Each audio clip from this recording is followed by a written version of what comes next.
sometimes the films with those people in, for instance, Hollywood Lawn. I don't know if you know her, but she's from the she's a transvestite from the Morrissey films.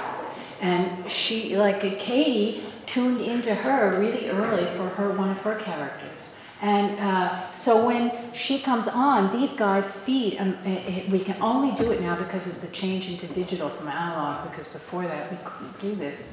But these guys coordinate all of that so that whenever you hear a piano chord in the piece, like a thump, that's when they're changing an input.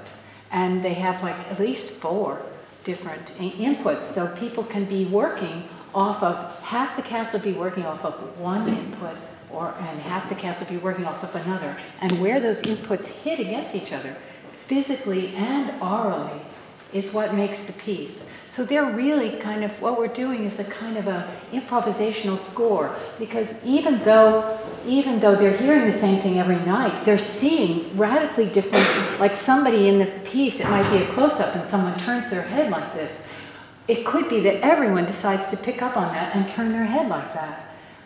It could be that only one person picks that up. It could be, you probably see it more at the end when there's that dance. They're picking off of 2 different inputs from Ryan Trey Carton, who is a really great video artist who I think Tennessee Williams would have really loved. It's like I had to take from the very past, and then when he wrote the piece, the 70s, and then try to project into the future, into how we are dealing with sexuality now, first of all, and also with video and cuts and edits and making dramatic arcs. So they orchestrate all of that, and everybody kind of riffs off of that.